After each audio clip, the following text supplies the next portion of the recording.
Hi, I'm Dr. Carmen Celestini, And I'm Kyle Hickey, and this is the second episode of. God's Angry Men. Took you a few seconds there to say Oh, that. I'm a little slow, Just a bit. a little bit. It happens. It's been a long day. It's been a long day. It's been a long week. I mean, I don't know about you guys, but there's been a lot going on. So much going on. Like, I feel like every time I pick up my phone, it is just a world of doom scrolling. Like, it's constantly when your watch goes off, you're like, oh, that bad thing just happened. And Oh, then that okay. bad thing just happened, and it's like, why are we doing this to ourselves? Why? But we're never gonna stop. We're addicted to it, sadly. So let's talk about maybe the biggest thing to happen this week, the inauguration of Donald J. Trump as the 47th president of the United States of America. For those of you who missed it, sorry, wasn't a dream. He did win the election. He is now the president. It's all over. He's in charge. He's in charge. And all we can do now is sit back and watch. And I mean, on a serious note, he won the election fair and square. Hmm. I'm not going to challenge that, nor should we. He won. Why he won, how he won, we'll dive into that later, as many people have already, and will continue to do so. But does he deserve a chance to, I don't know, let his agenda play out? I mean, he did campaign on this. He did say, "This is what I'm going to I'm do when just I." gonna interrupt to say that is my dog crying in the background. If you heard that noise, it isn't us randomly making No, strange no, no. That's noises. not us making random strange Sorry, noises. but it looked like because you're talking and all I could hear is whining, and I was like, "Oh, poor Kyle, he's not making that noise." No, that wasn't Um, me. I'm not whimpering, I promise. it's not that bad. It's scary, but it's not that bad. I don't know how to really answer that question because if we let it play out, so much of it is so negative, right? Like talking about detention camps, talking about, taking away birth rates from indigenous people in America and the Panama Canal and making Canada the 51st state. All of these things could be bluster, but the actual executive orders he signed make it sound a little lot like it's not bluster. So if we let it play out, who gets harmed in that? Right? That's the biggest question. And I know there's obviously half the population of America voted for him. There are some people who are celebrating this notion Mhm. and his platform coming to fruition. But there's a lot of other people, not just in America, but globally, who are going, this is it. This is going to be the first swear and God's angry men. But people around the world going, oh shit, what now? Well, I mean, that's a fair point.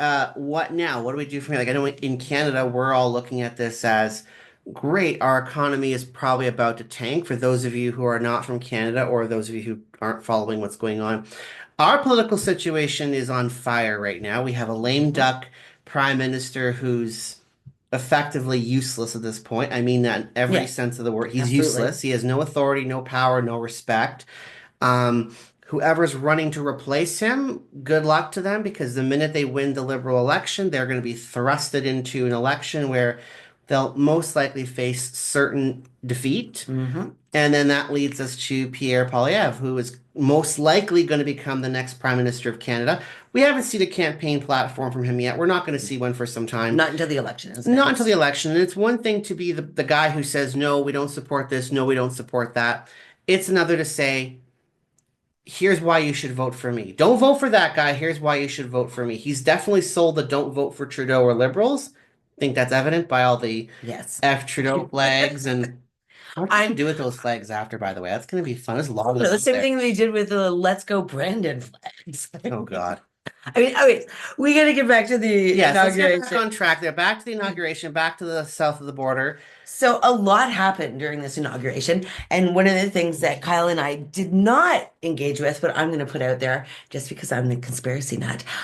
Did you see Eric Trump do the pyramid of the Illuminati hands? Well, I saw him doing something with his hands, and I think was it his wife? Wife like pushed him down. That was the Illuminati sign. Really? And Okay. so like he made it like really obvious when he put it out, right? He put it there and he put it right in front of himself. And then she tapped him on the arm and then he stopped doing it. And so how do we interpret that? Is he trying to sort of join into this thing like we are the Illuminati, kind of like build on the Beyonce Jay-Z songs and be like, yeah, we're part of this? Or was he stoking the conversation of their base or trying to scare the left or the Democrats? But I mean, that was sort of like those one-off things that we hadn't thought we were going to talk about, but I brought up. I'm sorry. No, fair I know. enough. But I mean, on that note, and I mean that's a pretty wild note there because I did see him do some of those hands. Of course, I didn't know what that meant. I'm glad you did. Um, Are you glad? I'm glad because here's a thought, and I mean maybe I'm wrong here, but could it also be, hey, I know people are going to read into this, they're going to interpret Absolutely. this, and I'm just going to poke the bear, stoke the flames. Let's Absolutely. see who I can get going because if there's one thing we've learned about Donald Trump and his family for the most part, and a lot of his supporters, they love to get people going. They're going to hang something out there, see who goes after it, and how we can start that argument, how we can Absolutely. create that division. And we've seen the success of it with Beyonce and Jay-Z. I know we keep going back to them, but like you go to their concerts and everyone's holding their hand up like that. Beyonce has it in her song. Um, let's get into formation. Formation. She opens up with that line, right? Because they can build off of that idea and get the success to it, right? For good or for bad. But that could definitely be a part of it. But I thought it was really interesting that Eric was the one that was like, I'm gonna do this thing, and was like right in front of the camera doing it. And I was like, what you doing? Because that seems a little odd because one would think that they would be against the deep state and the Illuminati. But now is he saying, well, we are the Illuminati and we are taking over the superpower of America now, and that we are moving into this new world order? Like, how do you interpret that? Or was he just being a troll? I mean, I think troll for sure, but no matter which way we look at that, Yeah, definitely trolling exactly. someone. Exactly. But no, I mean, that's something maybe to keep an eye on and see how that continues to play out.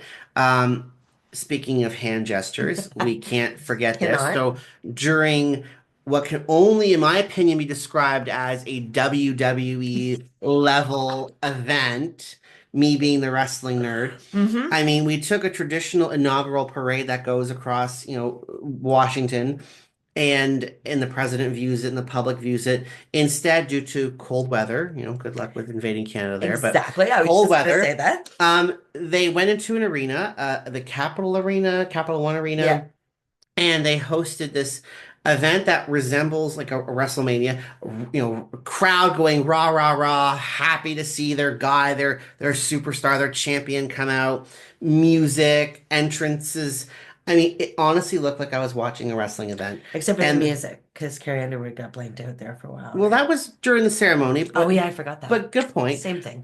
Same thing. It was, It all just rolled into one. but speaking of the whole reason we brought that up, though, the one and only Elon Musk comes out, yeah, we won, throws that little celebration on stage, and then at the end of his speech, the end of his little rant, gives what was that? Some people are calling it a Roman salute. People are saying it was a very energetic, enthusiastic. Response. Other people were saying it was his autism that he gave what fundamentally looks like a Hitler Sig Heil salute. I mean, there's not a lot of conversation that one could say, oh, it's not, even though there are many people trying to be like, no, it really wasn't, and putting out a lot of excuses. But What's that saying? It walks like a Nazi, sounds like a. I'm just saying. I mean, that was a very absolutely. suggestive motion to do with your hand, your arm. It's very, synonymous with the Hitler, with the Nazis, especially during Absolutely. World War II and ongoing, all right?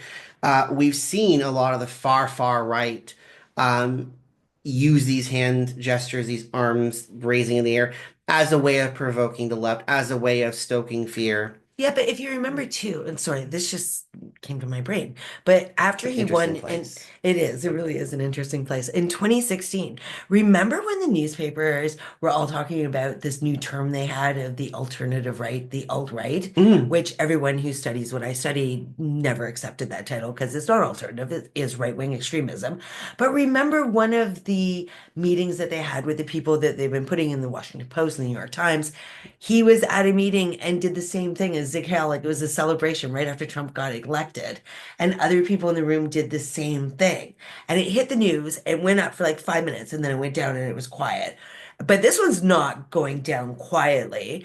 And, when we hear this idea that um, it's an autistic response, there's actual video floating around with Elon Musk making a heart sign where he has a microphone that he's holding in his hand.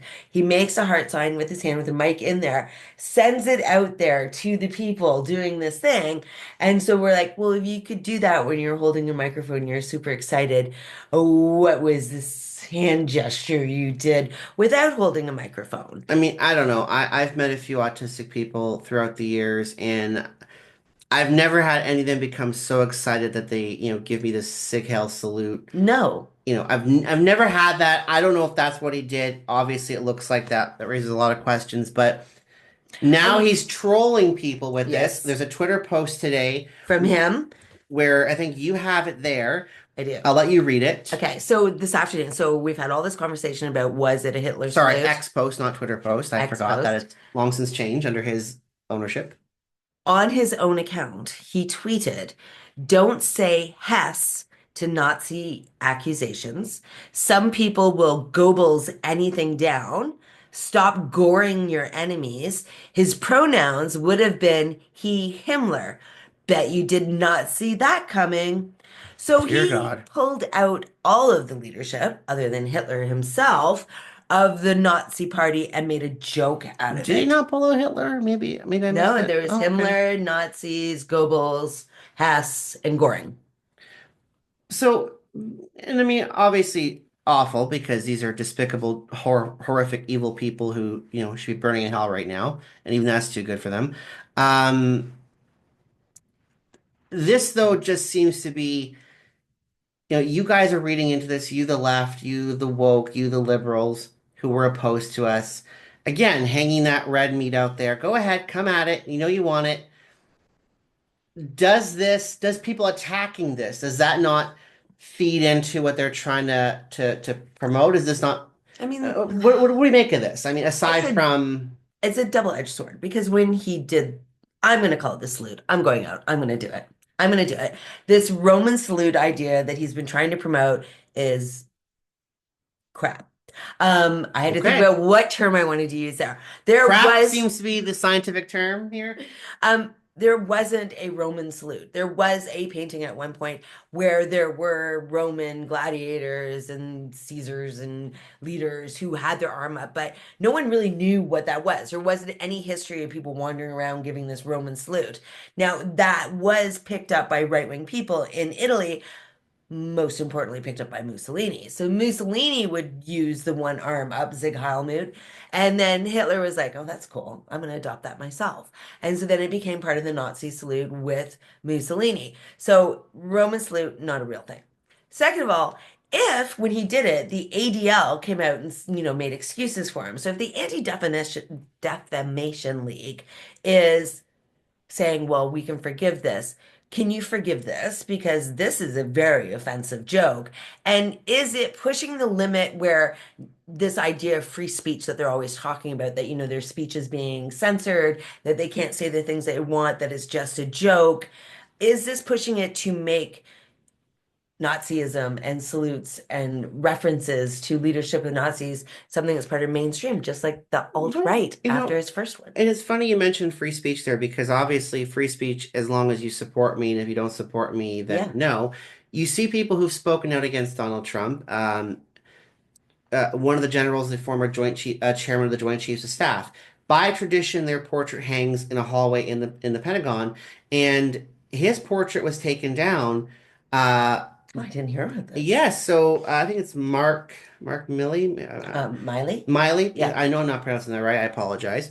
Um, he spoke out against Donald Trump, and because of that, and angered Trump as well, because he spoke out about participating in what was that event? It was when they cleared the square with the protesters. Oh, the BLM event where they went over with the Bible and stood Uh, in front of the church? yeah, I believe so, and he was part of that. He was part of the clearing out. And he was out there, and he later regretted that, and he spoke out against that, and Trump as well.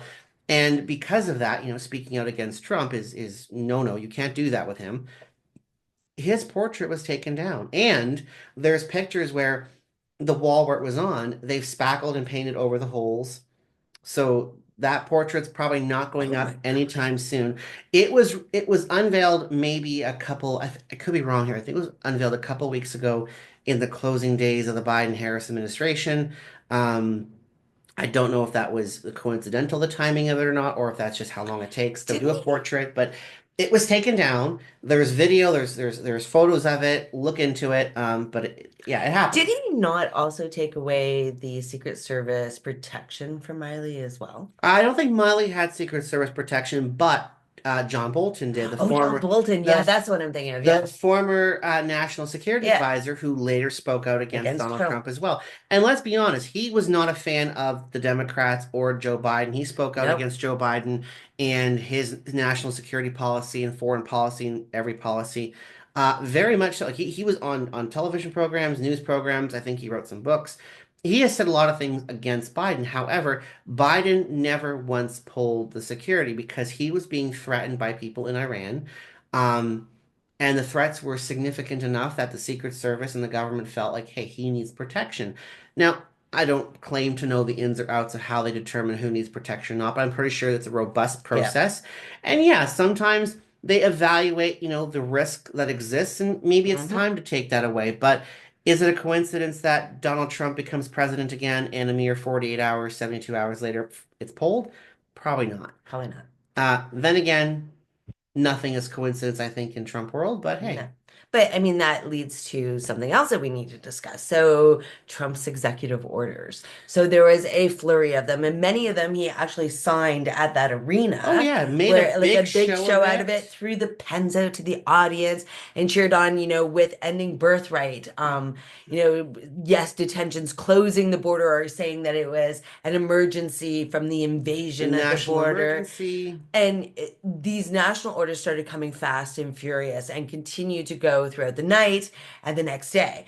One of those was let's release the January 6 people who were all charged. Some of them with sedition, which is not easy to prove at all. Here's where I'm gonna sit on this. Obviously, it was a dark day in American history. I think it was a dark day in democracy, regardless of what country you live in, because you expect to see stuff like that. And I know I'm sounding stereotypical here, but you see that in the Middle East, you see that in South America and parts of Eastern Europe. You don't see that in the West. No, The last time there was ever, this march on a nation's capital, here to that extent, when was that? What, the War of 1812? yeah, When Canada burnt back, down the White House. yeah, remember fun times. But my point is that was a very long time ago in very Yep, different circumstances. But the point is, I keep saying that the point is, but what I'm trying to get at is we don't do that in this society. We don't do things like that. Obviously, we can disagree on the outcome of an election. We don't have to like the outcome of an election, but it needs to be respected. This was what happened. This is how people voted. And if anything, it should teach you elections have consequences. Don't stay home and complain and whine and mope. Get off your butt, go vote. Okay, if you're eligible to vote, gonna go say vote. it, go vote. Grab your ID, go vote. No excuse. Um, Back to that. What we saw that day was horrible, Yep, and people did terrible things. Did everyone who went to that Trump rally intend to go over there and do things? I don't think so. I'm sure there were people who thought, hey, I'm attending a Trump rally. I'm here to support the guy that I think should have won. And then things escalated. Did Trump lead them there for that purpose? Probably. Who but knows? I think when you say things escalated, now, for my old age, I have been to more than one protest in my life. One of them being the G7 protest that was in Toronto, where we all got tear gassed, we broke stanchions and fences and did all kinds of things that got kettled. You know what you're doing when you make that decision in your head. I'm jumping over this Of fence. course. And, like, some old people from the 1960s were handing you a bandana with vinegar on it because you're about to get tear gassed. They know what to They do. knew what to do and they led me the right way. But God love the I hippies. think that if you went there and it was a Trump rally and you didn't want to get caught up in what obviously was illegal, which has Yeah. been shown numerous times, you wouldn't go, I'm just going to go for a stroll through No, I mean, you're right. If you wanted no part of that, like, hey, I'm here for this rally. I'm here to support, my president, who I think should have won. That's your argument when you're there. When you see what's happening, people hopping the fences, Smashing smash, windows. clearly engaging in things that are illegal for lack of But for it's not a the lack of very work. maybe They the were min charged. They got pardoned with it. the So it the was minimum illegal. thing I say here is it was illegal. We can discuss everything else after, and there's a lot of valid points there, and we'll get into that. But it was illegal. You could have laughed. You could have said, "Hey, this is not what I signed up for. I'm out of here. I'm going back home. I'm going to my hotel. I'm going to my RV, my tent, whatever the hell, you brought with you, you're leaving." And anyone who stayed stays knowing, okay, I'm committing a felony now. I will most likely be found, arrested, charged, and convicted, and many were. Fine. He campaigned on, I'm going to pardon most of these people. I think everyone kind of knew that if he were to be elected president once more, one of his first things would be pardon. And hey, he's president. He has that authority. I think a lot of people, including the Republicans, figured, okay, the non-violent ones, the people who decided to take that stroll through the Yep. Capitol, maybe prop their feet up on the desk of the Speaker of the House, you know, Steal a computer, take a dump, the yeah, stuff. wonderful touristy things. But when you pardon people who were convicted of committing just despicable acts of violence toward Capitol Police. I mean, these are officers whose job is to protect the Capitol, the members of Congress, the Senate, etc. They're sworn officers of the law. This is the party who say we stand with police, that we're the party that backs Bingo. that blue Correct. line. And what happened? These people got released. Yeah, and one of them is already back in jail because he was out on warrant for guns. Oh, lovely. That was standing out. Plus, one of the people he released is like one of my research subjects, which is Stuart Rhodes. Stuart Rhodes was the founder of something called the Oath Keepers. And the Oath Keepers are a white nationalist group that appeal to military officers to come and join afterwards, after they've left military, because they'll say, you have talent, you have all this training, come and join us where you'll be appreciated. And there is a loss that people have when they leave the military because their persona is gone, right? And Mm. their family's gone, their structure is gone. And the Oath Keepers provide that. They are a violent group that want to suspend and destroy government so that way they can take over. The Oath Keepers have talked about blowing up electrical grids, all kinds of things to try and cause chaos so that way they can have a coup, take over the government, and then create a white ethno state. Now, this person has been released. So what does that say to the people I research? And, Enrique from the Proud Boys was released as well. And he came out and said, I'm still the leader of the Proud Boys. So what it's saying is all those images we saw 6 months ago, people walking through small towns carrying their Nazi flags past the coffee shops, is you're welcome. You're good because white nationalism is going to be okay. Violence is going to be okay. Inceldom from the Proud Boys is okay. Having this type of violence, as long as you're on the same side as the Republican Party, is okay. And interestingly enough, they've started a new committee to look at the January 6th. And one of the women who was a witness for the original January 6th committee, they won't let her testify because there are sexual texts that have been sent to her by people who are in the House, and they don't want those texts to become public knowledge. So when you're trying to say, hey, the Republicans are good people and that, we were unfairly tried and all these people who are like Oath Keepers and Proud Boys were unfairly tried, but we're not going to let a witness in because it's going to look bad that there could be some, inappropriate pictures that we sent or texts that we sent or other things. So what are you trying to prove here and what are you trying to hide is very confusing to me. But we also have to not acknowledge Not this acknowledge or have to acknowledge? mega granny. The mega granny. Mhm. Her name is Pam Hemphill, and she was given a pardon by Trump for her involvement in January 6th, and she's declined the pardon because she said, we were trying to have a coup in the government. We were doing things that we shouldn't have been doing, so I should be punished for that. So one out of how many thousand people were charged and put into jail? Oh, roughly what, 1,600 people, give or take? I don't Yeah. have the exact figure in front of me, but I guess Granny didn't get the memo or the script, and Or she actually realized, like, oh crap, what did I do? well, and you know what? For the ones who do express remorse, who say, "Hey, you know what? I was dumb. I was stupid. I knew going into Capitol Hill and violating that building, the sanctity of that building, that hallmark of democracy, and committing those acts." You know what? If you can come out and say, "Hey, I'm sorry. I was stupid." Maybe there's some Okay, room. if you went in and you pooped in there, or you stole something, or you wandered Okay, through, maybe you the did poop whatever, I can't forgive you because can come on. poop. But At least find a bathroom. I'm sure there's one while you're ransacking someone's office. I'm sure they have a there is bathroom. probably a congressional member who is in the bathroom locked in there trying to save themselves from Oh whoever needed to Lord. take the poop. Say, dude, I'm But not gonna hurt you. I just gotta get in there. but the thing I is use the that sink. you can have remorse for what you did. I think a lot of people Mhm. who have been charged and have that sense of There needs to remorse. be that room for forgiveness and redemption. I think there has to be for certain things. But I think that the fact that, Mr. Rhodes doesn't have any regret for what happened, Hmm. or Tariq from the Proud Boys doesn't have any remorse. I think it's important that we're seeing these very strong women stand up and speak out. Absolutely. Which leads me to my next strong woman of the Okay, day, here we go. which is Bishop Marianne Buddy. Did you hear her prayer?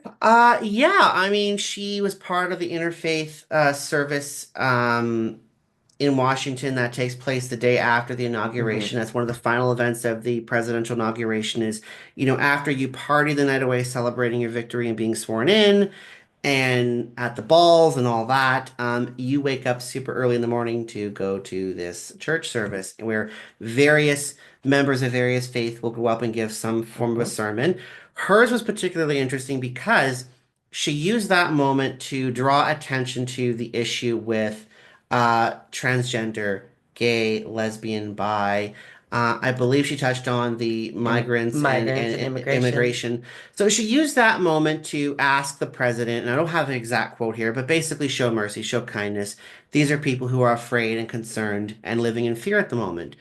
Um, Based on what we could see from the footage, because it was broadcasted live, Donald Trump did not really seem to have that No, fear, that remorse or that concern. Um, he did not. but, and again, keeping with that, I think in his mind, perhaps it's, hey, look, I campaigned on this. I was voted in for this. Who are you to stand up there and question me, your president, on these matters when I have this big, giant, beautiful mandate, which we know is not big, giant, beautiful. Yes, it's a mandate. Yes, he won the popular vote. But I mean, his reaction was pretty indifferent. Maybe angry to a certain degree, because how dare you call out Trump in public like that? But definitely not the remorse or concern that she was going for.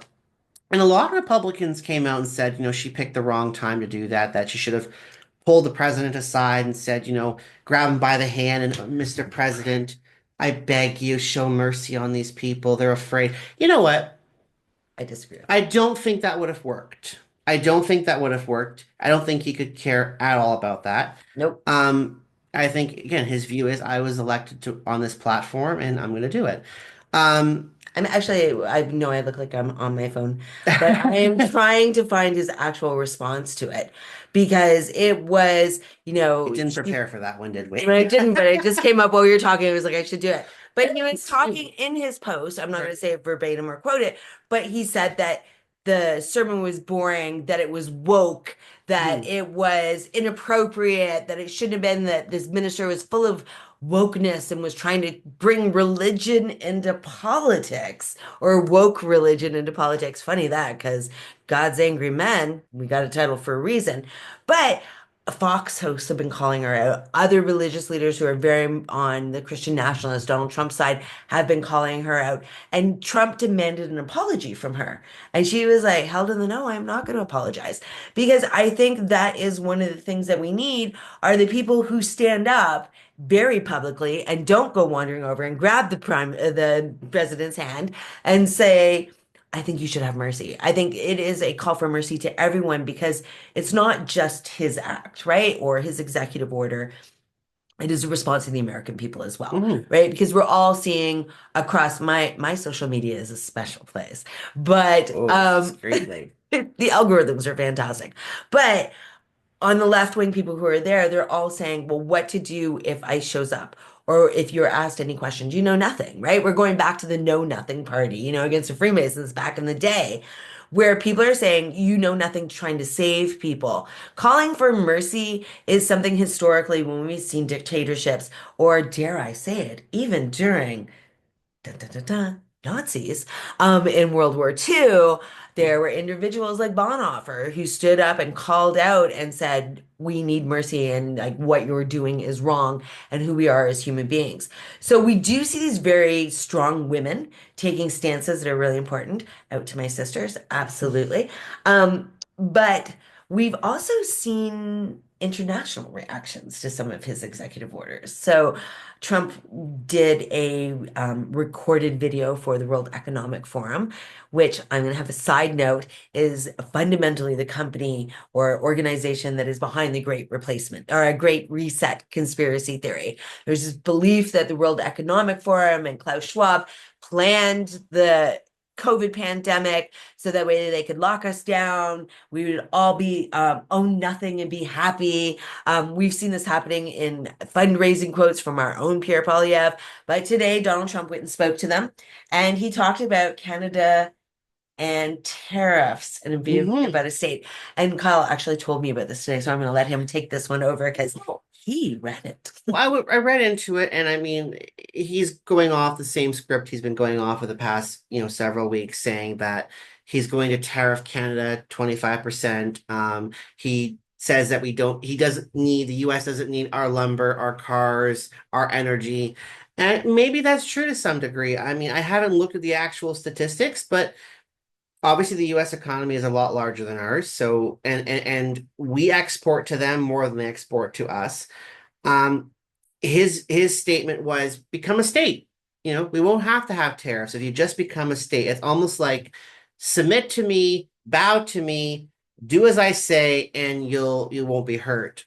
Canada, for the most part, has said F you. Yeah. If there's anything our politicians, for the most part, have agreed on, it's that this is not what Canada is going to do, become a state. Um, we've seen that from the premiers. Most of the premiers. We've seen that from our lame duck prime minister. They've all come out to say, no, we're not doing this. We want to negotiate with the US. We want to be good allies, good partners, good neighbors, but we're not going to be abused.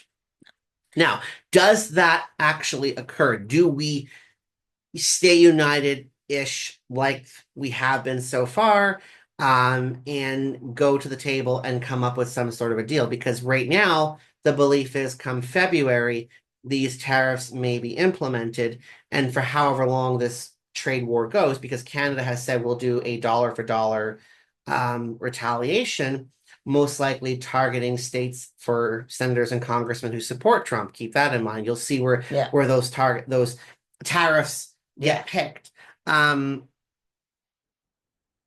But what does that say about our situation now in Canada, right? We don't have a leader at the moment to negotiate. And I have a feeling, maybe I'm wrong here, but this is part of Trump's Yeah. agenda, part of his battle plan, if you will. I'm not negotiating with Trudeau. Trudeau's going to be out of office in a few weeks, few months from now. And I'm not going to negotiate with the guy or girl who takes over from him and his party. I mean, I don't think Trump knows enough about our politics here to know that's Because he thinks happening. Wayne Gretzky can just run to be our prime minister. Exactly. It's like it's that's how it works. But I do think somebody in the White House, someone, don't know who has that task, is saying, hey, no, Mr. President, let's wait until they have their election. Then you can have a negotiation with who's going to be the prime minister long term. Because whoever wins the Liberal Party election in the upcoming weeks, they'll be prime minister for all of a few weeks, probably. And then it's like taking over the controls of a plane before it smacks into a mountain. I feel like I need to go make a tinfoil hat because I'm going to put it on myself here. But I think there's a bigger plan attached to this too. Oh, I think maybe. it's And like absolute bluster, but when you think about it, I know I keep saying this, but I keep saying it. The best friend of the right-hand person of Pierre Poilievre is best friends with JD Vance. They went to school together. They're very good friends. They've traveled back and forth and hung out together.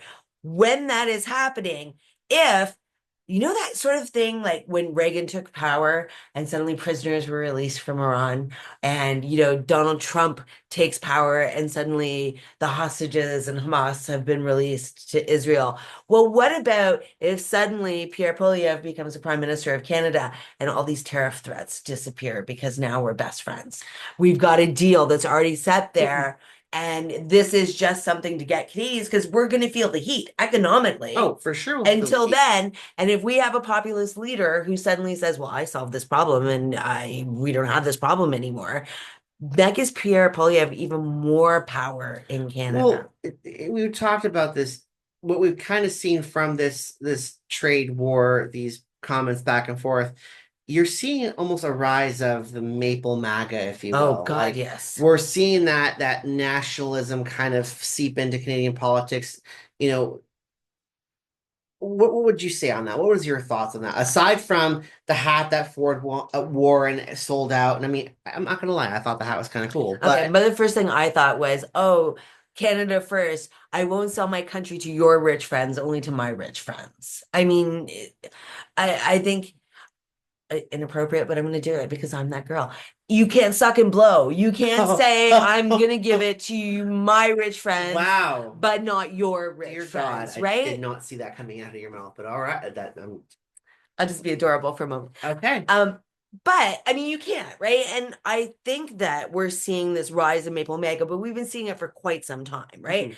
Because we have to think that the internet is borderless. So a lot of the things that are being called for internationally are being called for here too, right? End of immigration, closing the borders, Mhm. doing all of the things that are all of the scary moral panic ideas, the so-called groomer moral panic, CRT moral panic, all of that is here. And when you have a populist leader that says, "Oh, you feel injustice or you are a victim to all of these things," well, I can solve that for you by having policy. We see Donald Trump doing that in his executive orders this week, right? We see the battles that he's choosing, saying, even to the point of like for the birthright, ending birthright and changing the Constitution, his lawyers wrote a very short 3-page argument about why you should change the Constitution, which is the judge said, maybe you shouldn't be a lawyer. Like, that's not such a good idea. But they also pulled out, let's look at the law before the 14th Amendment, where Indigenous people were not considered citizens of America. And now they're saying, well, Indigenous people in America shouldn't be considered citizens because they're loyal to their tribes, not to America. In Canada, we have that same sort of argument happening with like the fake that there's the mass graves at residential schools are fake because they're harming white men and revisionist history and white history in Canada. So Maple Mega is something that's been bubbling for quite a long time. But when the ultimate hero of Mega says, come to America, come live underneath my rules, they're like, yeah, let's do that. And we have Danielle Smith, the premier from Alberta, going over and being at Mar-a-Lago and going to the inauguration until she had to watch it in the consulate because the parade was canceled because it was too cold. We have people who are placating this idea for their own empowerment. But granted, I mean, Alberta does want gas and oil, absolutely, right? I mean, Alberta has always been, there's a few provinces that have always kind of had their own agenda, Quebec, Alberta for one, another one. But at what point do you put aside the provincial issue and you say, okay, we're part of Canada, we have to be united here? Because even the Quebec Prime Minister, Premier, for a few moments there was like, hey, I might not agree to everything here, but I'm on board with this statement. I'm on board. Let's work together. Yeah. The only premier who did not sign that communique from that meeting was the premier of Alberta, and I think that says a lot. It says an absolute lot. I mean, Although I really love that you almost keep slipping calling them prime minister. no, it's I terrible. feel like it's like a prophecy about the future. Maybe Canada is just going to completely split into all these nations and they'll have their own prime minister. Maybe you're like an oracle right now. Oh God. Okay. Well, that's taking a turn. But going on to our next topic, because I mean, there's a lot we can discuss about executive orders, and God knows we're going to cover more of this because there's so much that's happened with those and will happen. I mean, there was on a last note regarding executive orders because of the increased ICE raids, Oh, which yes. are happening in the states right now in various cities, including the sanctuary cities.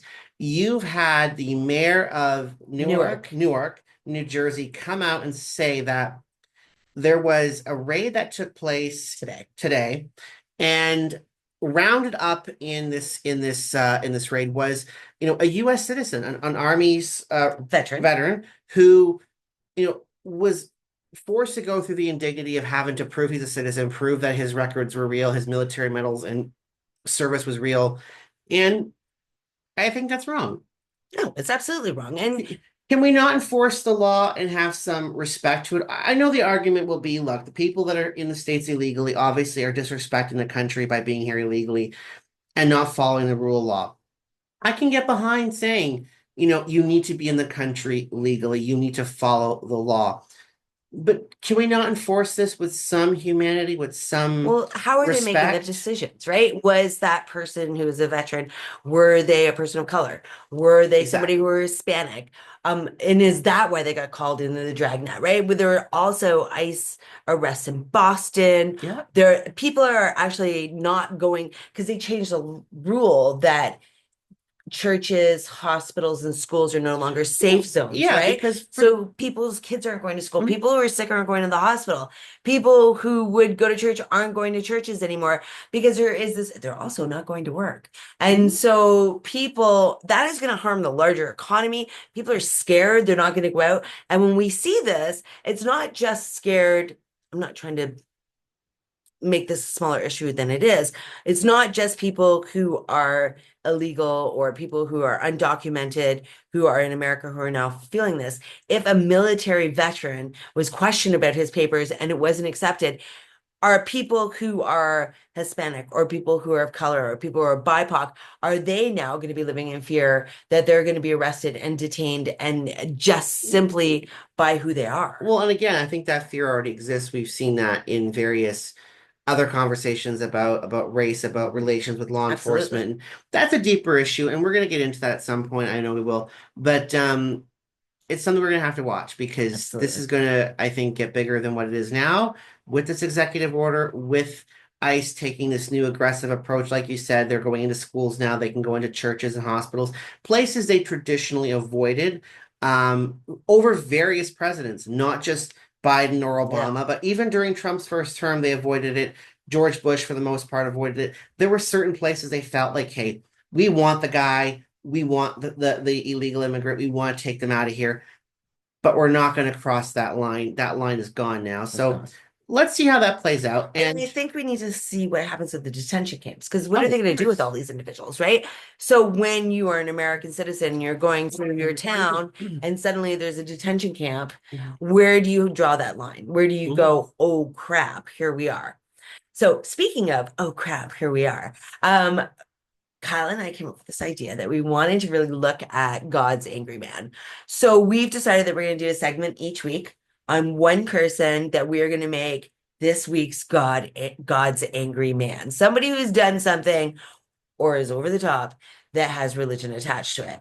So I'm going to talk about an individual who is a minister named Sean Foote, and had ran for the GOP. sorry, can you say the name again? I thought I heard something else You did there. not hear something else, and I'm not going to repeat it in case I do say it. Oh, okay. Moving on, moving Let's talk on. about Sean. Yeah, we're professionals So Sean ish. ish. Sean ran for the GOP in California, and he's also part of something called the NAR, which is the New Apostolic Reformation. And what they believe is they're the ultimate Christian nationalists, right? That God needs to be here absolutely against LGBTQ, against women's rights, against immigration. But they have this really interesting part about their religion is that they believe that around the planet, there is a spiritual realm where demons and angels fight and decide who the winners I are. want to see that movie. And the way that it's articulated on earth is through politics.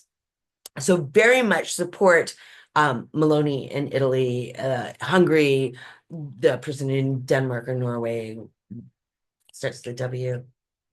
Him, we're Widers. We're gonna have to look into We're that. gonna look into that. We'll get But back. also very much Donald Trump. They see Donald Trump as Cyrus from the Bible. So somebody who was sinful but could bring people to grace, and that he is acting in God's stead here on planet to bring us haven't. Sorry, I'm trying to keep a straight I face. know you are, and I'm sorry, but sometimes you just love it when I tell you about the things I research. Anyways, Sean was very much involved in the inauguration. He was a part of it, part of the religious aspects. He saw Bishop Buddy's sermon and came out and said it was oh so much woke crap. There's woke in church. They're trying to bring woke politics to woke religion to politics. Left, said he was going to real church, had his own sermons with his own people there. But then he posted something in the last few days where he came out and he has a camera on him doing a selfie. And he says that there are real people in the White House now. So I guess before there was a lizard people or something. I'm not quite sure, but there's real people in the White House. But under Donald Trump, that he has created something, and I want to call it the right thing, that he has created the Department of Faith or the Faith Department in Washington, which every cabinet person will be given a religious person to intercede with them, to work, to help them with prayer, to help them make biblical laws, and help them create this Christian world at the hands of Donald Trump. Now, I couldn't find anything that actually said that that was true. And I did dig around about it because poor Kyle today did get, oh my God, look at this, look at this, look at this, look at this about Sean. I spend a lot of time looking at it. I can't find something to prove it, but very interesting that he's got pictures of himself with Donald Trump, with JD Vance, with all of these people at the inauguration, Carrie Underwood, all these people, very religious people engaged with Lance Wellnow. Also, he travels in something called Awake America, which is this revival that's been going across America for about 2 years now. Our own Crazy Convoy pastor, Artur Pawlowski, tours with them, trying to make a Christian nationalist North America, not just America or Canada. The Trump God bless sons, North America. Eric and Donald, have both been at Awaken Tour. So is Michael Flynn. So has, who's the My Pillow guy? What's his name? Mike Lindell. Yes. Mike Lindell has spoken at this. Lance Wellnell. So a lot of very, not just religious people, but very Trump and QAnon and conspiracy related people have been on this, as well as politicians. So this is a sort of interesting idea where there is a celebration that Christian nationalism has won, and a very strict and very fundamental Christian belief in end times, and Donald Trump being what they call GOTIS, God Emperor of the United States of America. Not Emperor. not POTUS, but My GOTIS. Lord. So that person, Sean, shall be our God's angry man, and somebody we're going to pay attention to and we'll engage with, I'm sure, in our next few podcasts. But maybe we should wrap up after that God's angry man and Yeah, that look on I your mean, I face. just I'm listening to this because again, the conspiracy area is more your area than mine, and I love hearing about it and learning about it, but that is just bat crap crazy. Naming someone the what God Emperor Of the United of the States. United States, that I think that goes against everything that the United States was founded on, Separation of church and state. right? I mean, where in the Constitution does it say that though? I mean, does it say it? Are those words actually in there that says separation of church It, and state? I don't know if in the First Amendment, the freedom of You religion. have freedom of religion because that was I one of the do, reasons why the I do revolution happened. believe, Not the only reason, but I do believe that is in the Constitution that there is a separation of church and state. I'm gonna find a copy of the U.S. Constitution Speaking and of, look can at I it. go off on 1 minute rant, a tangent, as our Sure. students Oh, call here we it? go. Did you see the image of Donald Trump taking the oath of office? I watched this happen live.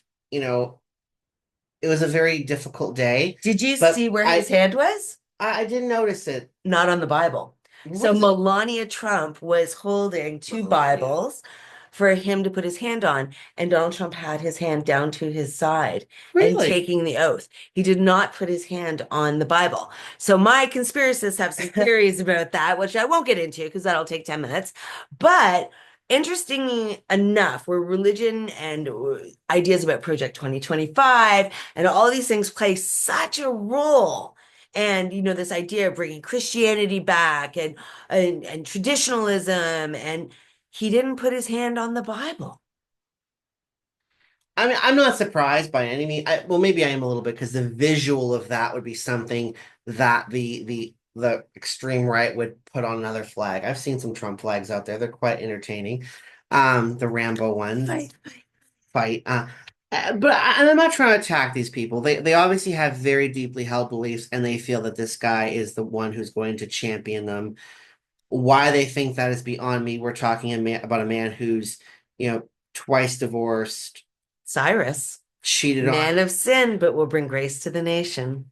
Well, we'll see what that grace looks Let's see like, what but it I looks like. guess for the moment, that is all we have time for on today's episode of God's Angry Men. We thank you for joining us, and we look forward to our next episode where we see what's going on in the world and we cover some more topics. The first 100 days we'll look Yep. at. We're also going to talk about the possible elections in Canada. Yeah, because How what's happening south of the border just is cut me affecting off, why here. don't I'm you? sorry. But no, no, go ahead, go ahead. So we'll look at that idea, but I really want to dig into this, and I know I'm dragging you into it, but I want to look at the first 100 days and Project 2025 Well, no, and I and how think that's playing I out. think that's going to be an interesting correlation there because he spent the majority of the campaign trying to separate himself from the Project 2025, saying, "No, I'm not doing that. I don't know what that is. I see nothing, I hear nothing." But we're seeing 2025, the Project 2025, starting to take shape with the selection of his cabinet, which is being confirmed as we speak. Um, you have uh, Pete Hegseth, who's soon to be confirmed, Linda McMahon for the Secretary of Education. I mean, the list goes on about people who he's selected. We're gonna keep an eye on that, see how that all plays out. But speaking of elections, yeah, you're right. We here in Canada will be heading to the polls soon. Don't have a firm date on that. We know what's going to happen. Liberals will select their leader, Mark Carney, Chrystia Freeland. Who do you think is going to be? Who's your pick? I kind of hope that it's Carney because I want Chrystia Freeland to actually have a chance to be our prime minister. Really? Okay. I don't think they stand a chance. I think they will harm Pierre Polyev. So His numbers are going to down even cut you now. off for a turn of events here, my turn to cut you off. We're going to battle it I out. say that with all love and respect, but do you think whoever takes over the Liberal Party in Canada is essentially, they're doomed? Yeah, They're going to become prime minister for all of what? A few weeks, 20 maybe a few minutes. months if they can hold that long. But there'll be a confidence vote on the throne speech, and in Within Canada, 2 weeks of the coming back on the yep, 24th of March. will be hurled into an election, which has to happen, I believe, in with minimum 36 days or 37 days. I have to double check that. But in Canada, we have a very short window for Mhm. elections. They're not like the US where it's a 2-year marathon. Here, it's okay, let's get this done, wrap it up, swear them in, call it a day. Let's go. Which is kind of boring, but whatever. That's how we do things here up north. Um, they will most surely lose. Now, do they hold Pierre to a minority, or does he get that majority and clean house? I think he's going to get a minority. A To be honest, minority, I okay. don't think it'll be Jagmeet Singh and the NDP that will No, cause that. But I do think I read something the other day, and I will try and find the link for it because I need to have my citations. of course you But do. The professor in you. because of Carney and Freeland running, Mhm. Pierre's numbers have actually dropped a little bit. Not significantly, but they've dropped a little bit. And so I think so many people were just so angry at Justin Trudeau Mhm. that that's why they were going. It was like the against vote rather than a for vote. And I think that when whoever the new leader is comes in, they will hit more of Pierre Poilievre's numbers. Well, again, I touched on this earlier in our podcast tonight. You can be the guy who says, no, here, don't vote for Trudeau, don't vote for Liberal, don't vote for NDP, don't vote for this or that. That's easy to say. Anyone can say that. But when it comes time to actually run the campaign and pitch something to Canadians, what you haven't said yet, beyond axe the tax, which let's admit has been very unpopular among Canadians. Sure, it's nice to get that little bit of bribe money every few months in our accounts, but it's not enough to tip the scales. It really isn't when it comes to popularity. And even Mark Carney and Chrystia Freeland has said, no, we are Yeah. going to axe that. Yeah. So But they've taken his number one slogan and said, it's gone. But beyond that, though, what has he proposed for a absolutely platform? nothing. I haven't heard anything. Obviously, he deserves a chance to propose that, and Canadians will vote on that. But like I said, it's easy to say no. Now convince me why I have to vote for you. And I think that is where maybe, just maybe, the Liberal Party will have a chance, some I think they will miracle hit his out of numbers. God knows where, to hold him back a little. They're going to lose.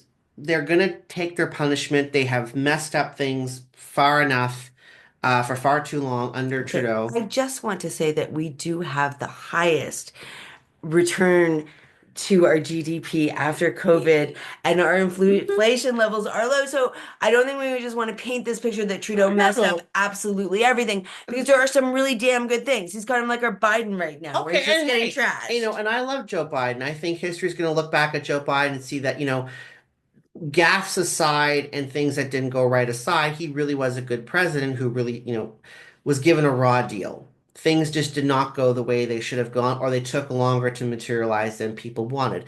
But when it comes to Trudeau, and yeah, he did a lot of great things maybe in his early No, even now, term. our It GDP is, has. we've had the best return of Good. any of the Let me G7. finish. No, because like, you're using early. It's like No, right no. this But what moment. I'm trying to say We is love each other, really, we do. we do, but he hasn't been able to sell that. And when he tries to sell it, he comes across as being pompous, as I know better than you. Listen to daddy because daddy knows best. And I'm not trying to portray him as some daddy in case anyone has some weird, fantasy out there of that. I had a moment. Oh God. Anyways, moving on from that, did not expect us to go there. Um, Sorry, it's way he out of proportion. just he needed to have that walk in the snow a lot sooner. A lot I sooner. think his sell by date passed. There was gaff after gaff after gaff, and it hurt him politically. It hurt him with popularity, and I think when the economy was starting to hurt, maybe there was less focus on that than there should have been. You're talking about things that are pie in the sky when people at home are hurting. Yes, the economy on paper for sure is done better. I'm not going to argue there, but when you're the average Canadian and you're in a grocery store and you've seen the prices skyrocket, yes, inflation was high. It still I is. really want to interrupt.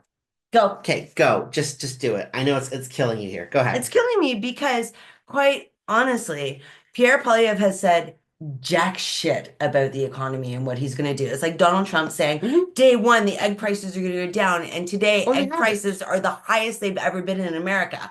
So the idea, I get it. It hurts. I'm poor too. It hurts. But that is such bupkis because the only thing he's talking about is sitting on Joe Rogan talking about Canada not having racism. He's talking about, I want to help the convoy people. There's not going to be anyone at the World Economic Forum. It's not going to be a great reset. There is nothing about the economy in this conversation. Mhm. It is Just say bullshit culture it. war Just say it. issues, and Okay. also the same tactics that we're seeing happen in America, Mhm. where everyone said, well, they voted for Donald Trump because they wanted lower eggs. Okay, so when your neighbor is in a detention camp, do you think your eggs are going to be cheap? God, And no. so when we're talking about this now, and like it's the same thing with Biden, like they have such great economy right now. It's just it's not him or the government that's causing the inflation. It's whatever their version of Galen Weston is that's Oh, causing of the course. inflation. But this is the thing though. You don't have that type of communication with the people. You don't have that type of, listen, this is the problem. This is what's going on. In Canada, there's no competition here. We have Galen Weston who controls, virtually Absolutely. everything food-wise. And then maybe a few other smaller companies, like there's Empire who Yeah. controls Sobeys. I forget what the other one is, Metro or something along those lines. The point is, we have no competition in Canada. So the three, four major grocery chains, Hmm. then there's Walmart and Costco.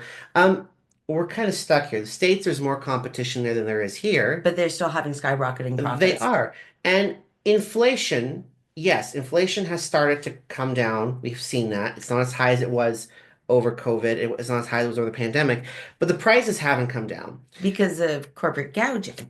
But when you're running for office, how it's easier to blame, okay, you're the leader, and Absolutely. that's what's happening. But it's Biden took the not hit. because But that's what Pierre I said. hasn't said it. Pierre literally has not talked about the economy and why it's like that. Not even blaming corporations nor Trudeau. What he's talking about is very nostalgic. And I encourage everyone to go watch Pierre Poilievre's videos because A, they're entertaining.